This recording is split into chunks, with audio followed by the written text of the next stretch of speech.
Welcome again to the Medical Terminology Podcast. This episode is Chapter 10, Part 2, Anatomy Pertaining to the Nervous System. I think that there is an awful lot of terms in Chapter 10 relating to anatomy, and they can be pretty overwhelming and confusing. But there is a way around this, and I think that is to use our mapping system.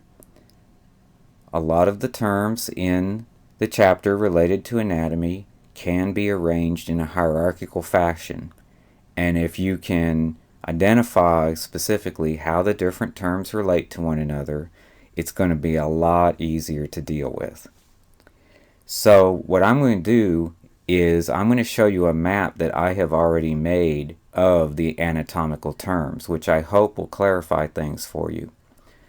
If you can learn this map, it will make things a lot easier.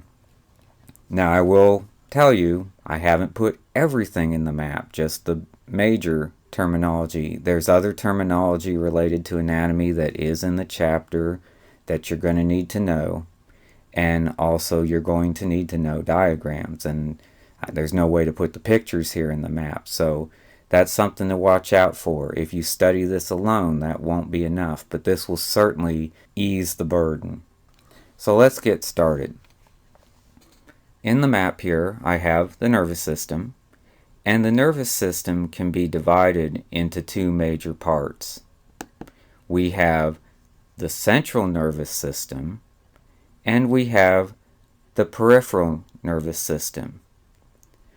Now here in the middle, I've added an accessory structure, and this is called the myelin sheath.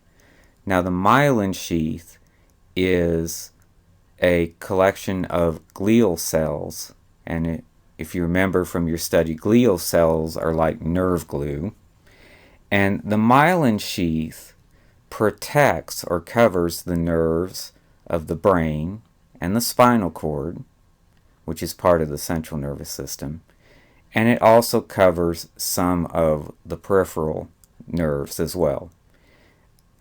We often refer to tissue that's covered with the myelin sheath as white matter because it has a white appearance.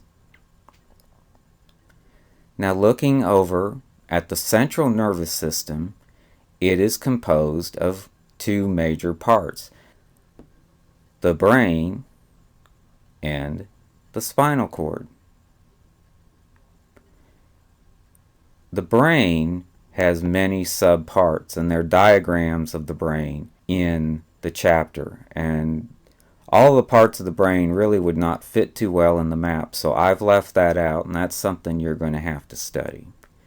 Now before I go on and talk about the spinal cord, you'll notice over here to the side we have the meninges, and this is another kind of accessory structure.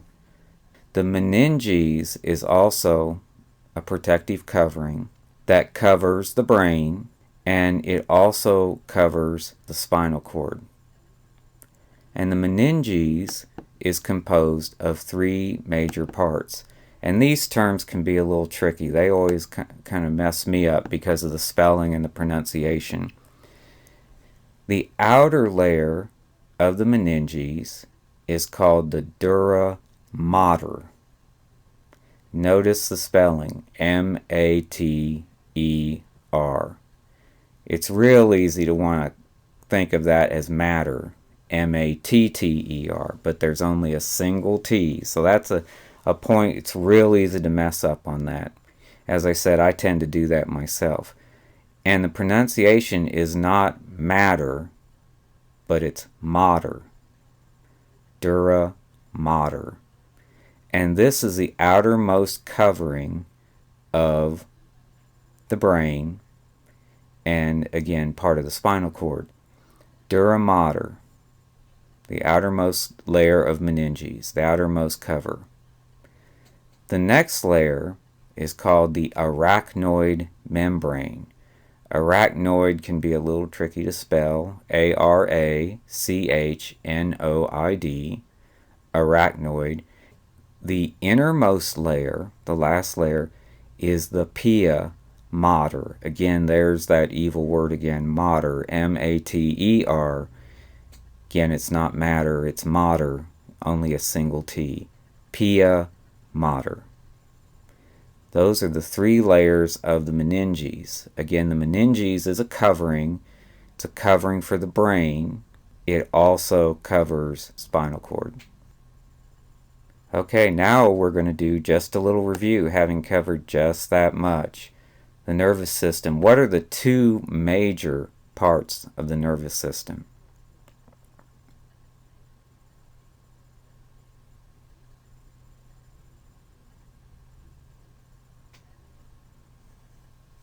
Well, we have the central nervous system and the peripheral nervous system.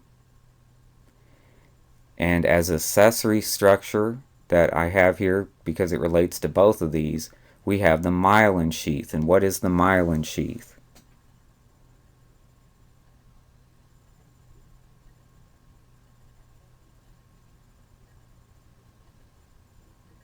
Well, it's composed of glial cells, G-L-I-A-L, glue cells, glue nerve cells, and it provides a covering for the nerves of the central nervous system and also peripheral nervous system. Okay, now the central nervous system. There's two major parts to the central nervous system plus an accessory structure. Do you remember what those are?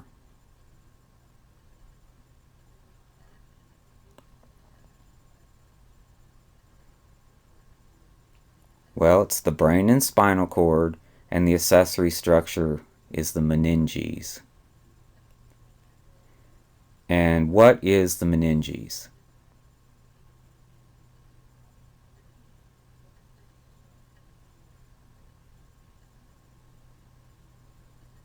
Well, the meninges is a protective covering for the brain and spinal cord. And one point to look at so you don't get confused, but the difference between the meninges and the myelin sheath. The myelin sheath covers nerves. Think of it as insulation on wires. The meninges is more global. It covers the entire brain, the surface of the brain, as well as surface of the spinal cord. So this is smaller. This is like at a micro level. It's covering nerves of both the central nervous system and peripheral nervous system. It's insulation on the wires, the nerves, which is the fundamental part of the nervous system.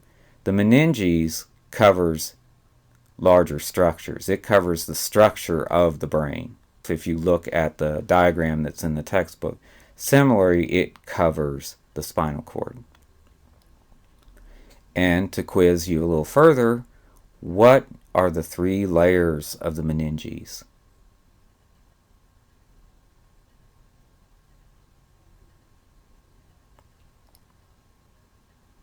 Well, we have the Dura Mater, D-U-R-A-M-A-T-E-R. We have the Arachnoid Membrane, arachnoid relating to spider, A-R-A-C-H-N-O-I-D. And then we have the pia mater, P-I-A-M-A-T-E-R. And again, the brain has numerous components. Those are diagrammed in the textbook, and I'll have you study those. And then it sends impulses and information back and forth to the spinal cord. From the spinal cord, it has nerves that fan out to the whole rest of the body. And those nerves are labeled or defined according to what they do. We have, first of all, the descending tract, and this carries nerve signals from the spinal cord down to the body. Descending goes down. We also have nerves that are part of the ascending tract. Ascending means to go up, and it carries messages and impulses back up to the spinal cord. And that, again, is something to remember. We have messages going back and forth constantly. messages are going from the body back to the spinal cord, to the brain, and then the brain is sending messages back down. And this back and forth arrow here indicates that, the back and forth action of impulses. Now here the arrows indicate that the descending tract carries impulses down, the ascending tract carries impulses back up. And then the descending tract can be subdivided into what we call efferent neurons. Again, neurons are nerve cells that compose the nerves. And then groups of nerves compose the tract. Efferent, E-F-F-E-R-E-N-T, also referred to as motor neurons. These carry impulses from the brain down to the body, and it basically tells the body how to move, what to do. Motor, again, refers to being able to move. So if you want to go somewhere, the brain sends signals to the spinal cord through the descending tract, through the motor neurons to the body, and tells it, get up and move a muscle, do something. Now the efferent or motor neurons connect to what are called connecting or associative neurons. And these neurons carry information between the efferent or motor neurons and the afferent or sensory neurons. So this is a connecting point between the information going down and the information going back up. Again, information's constantly going down. The brain is telling the body what to do, but the brain is also receiving information from the body. And the point at which this information can exchange is the connecting or associative neurons. The afferent neurons or sensory neurons pick up information from the body, from the senses, and carry it back up the ascending tract through the spinal cord to the brain.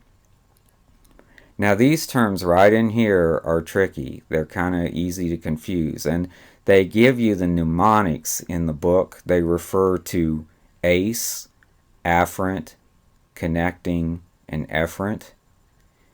And they also give you the mnemonic of SAM, sensory, associative, motor.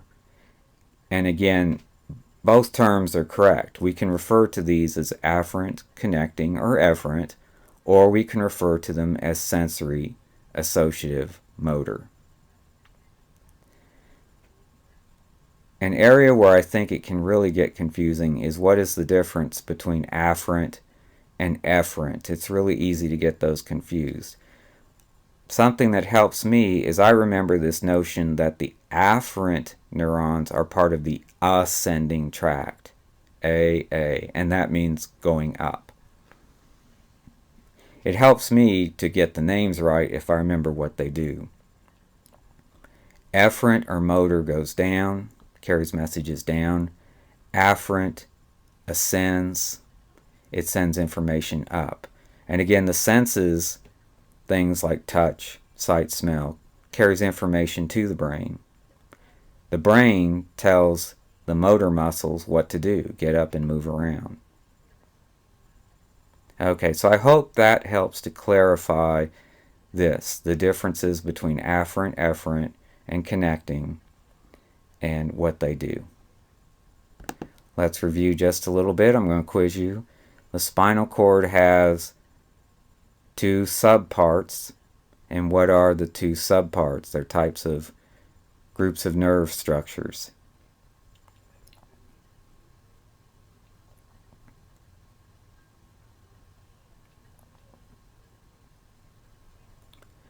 Well, we have the ascending tract that carries information back from the body up to the spinal cord and brain, and then we have the descending tract that carries instructions down. Now the descending tract is composed of certain types of neurons or nerve cells, and what term that we use to describe those.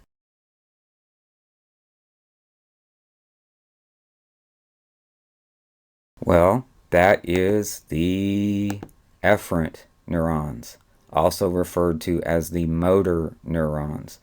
Again, the brain tells the muscles what to do, how to motor along. And efferent is downward.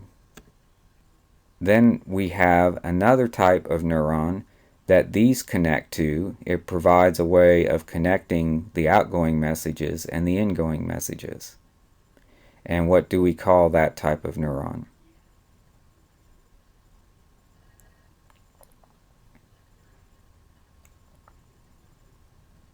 Well, I kind of gave it away there. I said it connects the messages. It's the connecting,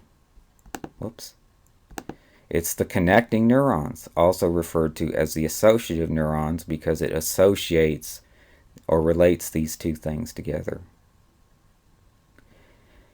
And finally, what kind of neurons carry the messages back up through the ascending tract?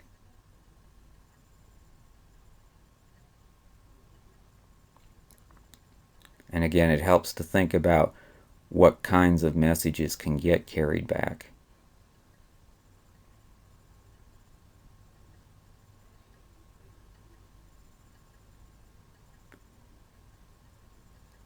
Well, that's the afferent, ascending, or sensory. The senses carry information back to the brain. Again, as opposed to the brain telling the body, the motor neurons, what to do. Motor structures, things like the muscles. Okay, well that covers the central nervous system, major structures there. Now over here we have the peripheral nervous system. And the peripheral nervous system is composed of 12 cranial nerves and 31 spinal nerves. And these are diagrammed in the book. The cranial nerves, as this implies, are in the skull, in the face. And these are nerves that run to various parts of the face. Things like the optic nerve, olfactory nerve, sense of smell, etc. The 31 spinal nerves run from spinal cord to various parts of the body. And then these are subdivided into types of nerves, subparts. And actually, these overlap. We have cranial nerves and spinal nerves that serve one of three functions. Either they are autonomic nerves, they are sensory nerves, or they are somatic nerves. Autonomic, as the name implies, means it's automatic. These are nerves that carry impulses to structures that just function without our even thinking about it. There's no conscious thought. Things like the heart. It has to pump on its own without our thinking about it.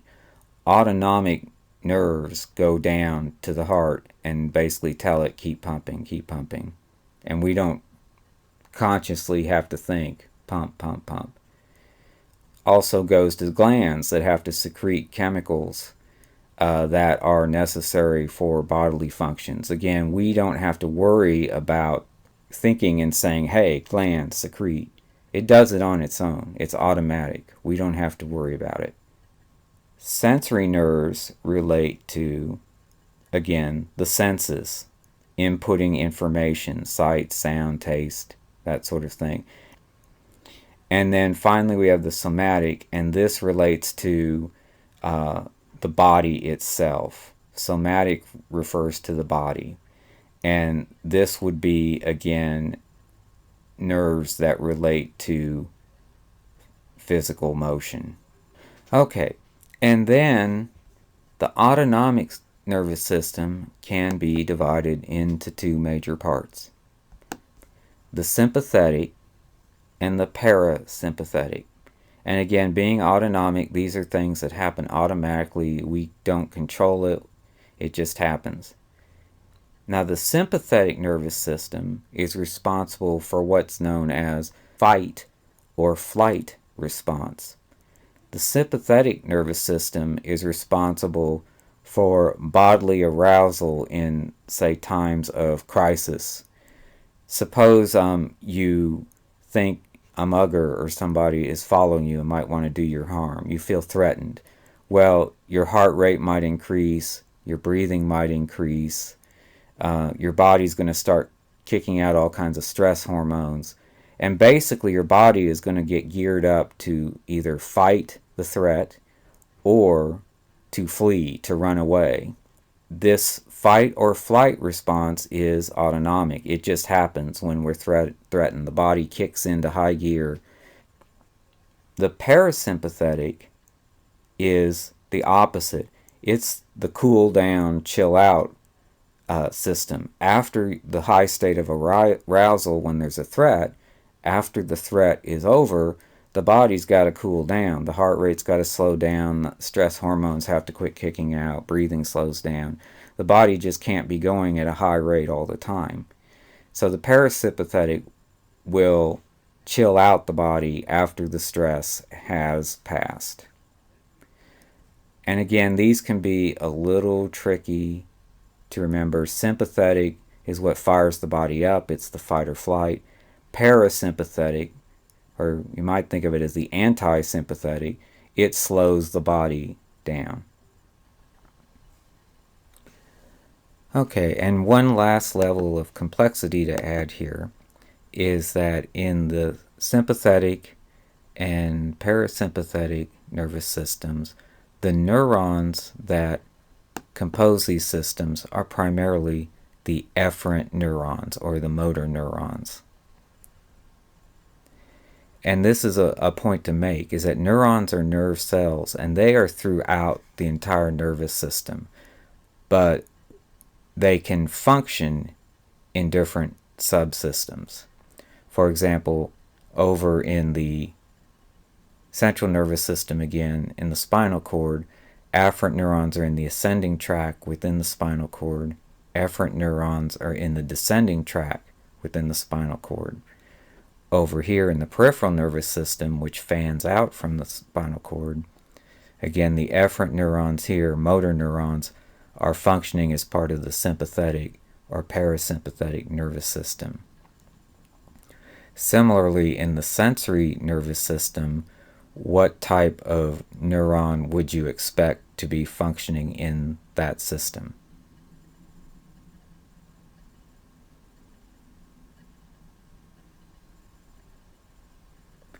Well, since it's the sensory nervous system, or sensory nerves that we're talking about, we would think that they would be composed of sensory neurons, or again, afferent neurons. They're sending information back up from the body to the peripheral system, which then goes to the central nervous system.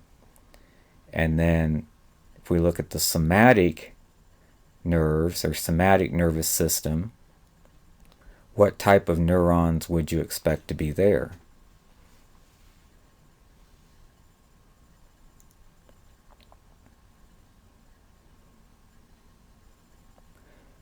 Well, since the somatic nerves, or the somatic nervous system, is responsible for voluntary movement, that's moving the body, we would expect them to be the motor neurons, which again are responsible for motion. They carry commands from the central nervous system down to the body.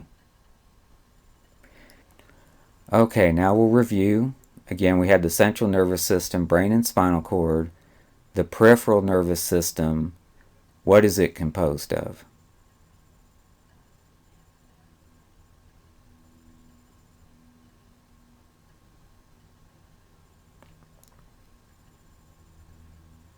Well, it's nerves that fan out from the spinal cord, and we have 12 cranial nerves, and we have 31 spinal nerves. And the cranial nerves, as the term cranial implies, are located where?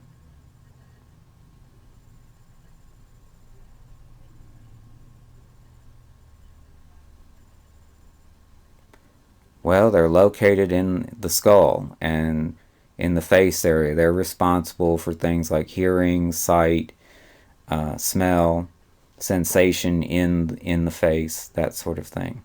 The spinal nerves fan out from the spinal cord to the rest of the body. And then these nerves can be divided into three types. What are the three types of cranial nerves or spinal nerves? Or what systems do they serve? That's another way of looking at it. Purposes do they serve?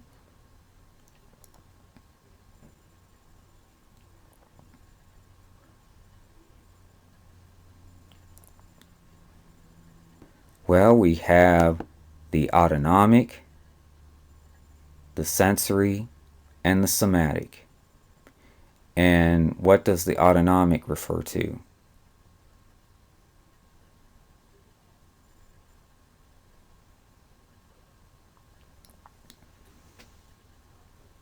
Well, another way to say this is automatic. These are things that we don't control, like the heart beating, glands putting out chemicals, that sort of thing. Things that we don't worry about that just happen. Sensory relates to what?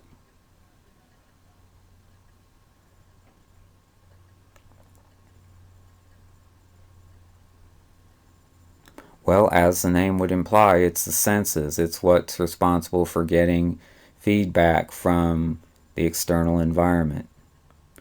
And finally, what does the somatic relate to?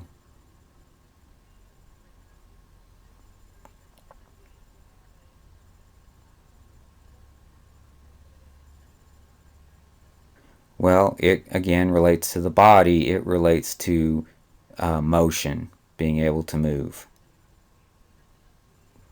Okay, and then the autonomic nervous system divides into two parts. What are those two parts?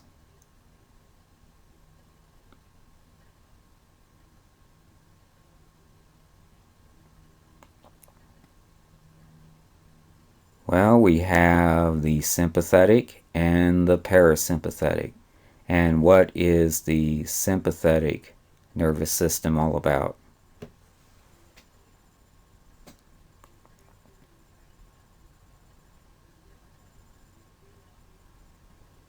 Well, it's about the fight or flight response. It's what causes the body to become aroused in times of crisis. Again, speeding up the heart rate, speeding up the breathing, causing all of the stress hormones to kick out. Whatever we need in order to fight a threat or to get away from it. And then what is the parasympathetic system?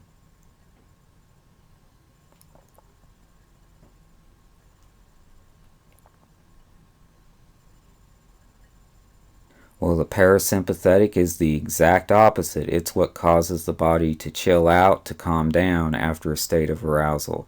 Slows the heart rate, slows the breathing, stops the production of stress chemicals, etc. Okay, you'll see here we have quite a few terms here. If you just took all these randomly, it would be very hard to learn them, but organized in a map, I hope it's a lot easier. And attached to the podcast and in your Angel module, you should find a blank copy of this worksheet. And I encourage you to practice with that. You can just fill it out with paper and pencil and then check it against the video and see how you're doing. When you're doing a test or when you're quizzing yourself, you want to kind of mentally visualize these two major parts, central nervous system and peripheral nervous system, and then their subparts. If you can visualize this in your mind and see where each thing fits, it will make it a lot easier to learn it and understand it if you understand how all the pieces fit together. So good luck in your studying on this, and next time we're going to start looking at some of the pathologies. This ends this episode of the Medical Terminology Podcast.